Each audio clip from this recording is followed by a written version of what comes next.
PAREO is a project to raise awareness for the protection of coral reefs. It facilitates children to become committed to protecting the coral reefs of the Indian Ocean. Seychelles, like many other islands within the Indian Ocean, are bordered by coral reefs. With community engagements, the project's objectives are to create awareness of our vital reefs and ensure the livelihood of our people. The knowledge-based solutions enable the setting up of conservation actions envisaged for the next generation's professionals. PAREO, a project implemented by the children themselves to forge links between science and society. Hence, with the help of the Marine Conservation Society of Seychelles, the Praslin kids of PAREO were able to see how coral restoration takes place. So we do coral restoration. So this is what this is here. So these two tanks, we are housing a bunch of aquacoral colonies. Each tank we can regulate ourselves, so we can control the temperature, we monitor the pH, the salinity, the phosphate levels, the nitrate levels, everything that the coral needs to grow and be healthy. We also get rid of all of the algae, so all of this big green macro algae I was talking about, that's a direct competitor. Because it photosynthesizes, it competes for light with the corals. So we clean the tanks every single day. We remove any pests or anything we have. I'm Yasmin Watkins. I am the project leader here for this coral restoration and stewardship program we have with the resorts at Fisherman's Cove and Story and Hilton. We are the ones conducting the coral restoration tanks here and in the water. My name is Ira. I'm the project assistant for Marine Conservation Society for Story. Okay, so we're working in partnership with the resort. As part of our educational activities. We take out guests for snorkeling tours, and at the same time we're giving them small briefing about the importance of coral and what are we doing in regarding to help out with the climate change to restore the corals. How to snorkel responsibly. Fantastic. How do you like having children learning about the environment? I think it's great. They're the ones that are going to continue taking this knowledge and using it in the future to help restore and save our reefs. So I think it's great that they're learning at such a young age. And they already know so much. It's actually incredible. It's really fun to have them. It's good to target them with the young, fresh mind, the more open-minded, and the more aware of the importance, because it's for their future after all. Since I was 6, I always told my mom that I wanted to be a marine biologist one day. Fantastic. And you? Yes, when I was little, I used to tell my family that I love fishing and protecting the environment, and I'm going to be a marine biologist when I grow up.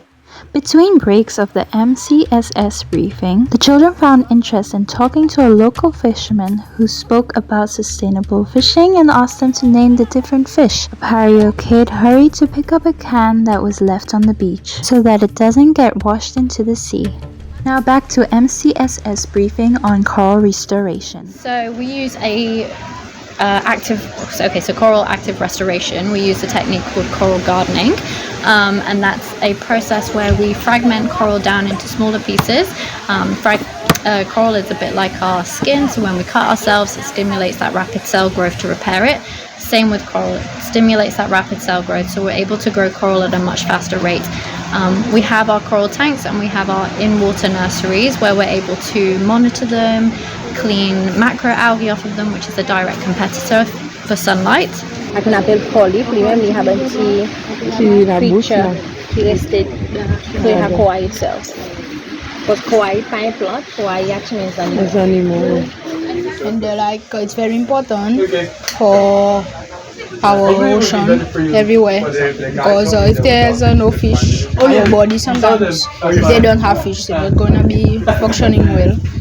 So it's good for our health also, not only for the ocean. We also use corals of opportunity. So corals of opportunity are fragments that have naturally fragmented on the reef, either through wave action, storms, fish munching them, snapping them, or even through tourism, people standing on corals who have snapped them, or boats or anything like that. So when they are freely in the water like that, they're subject to waves moving them around. They're not stable, they're not sessile enough or attached to the reef, so they could have tissue abrasions, be more susceptible to diseases, land in the sediment, suffocate and everything. So we'll take those coral colonies that are kind of been broken off naturally, and then we'll take them and we can fragment those down and then try and save them, repopulate them. Yeah. Okay. Just go along, we'll chop the nylon off, plop it on the reef, and then we can reuse the materials again, so we're not wasting anything. So we have a few rules when we're doing this methodology. We only take 10% of the donor colony.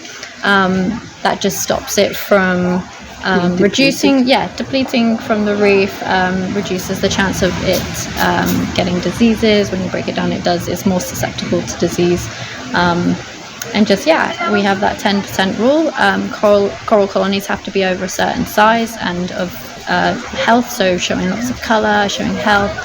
And then, we take them from areas that are potentially more stressful, so areas where there's high sedimentation, maybe more pollution, and they're thriving, so they obviously have these resilient genes. Using those resilient genes and moving them to areas where it's less stressful, and hopefully they'll share those genetic resilient makeup or whatever with other colonies in the water. In Beau Vallon, we're trying to restore the reef that's kind of degraded itself. So that is in maybe shallower parts of the sea, but the idea is that we are repopulating it with those resilient genes.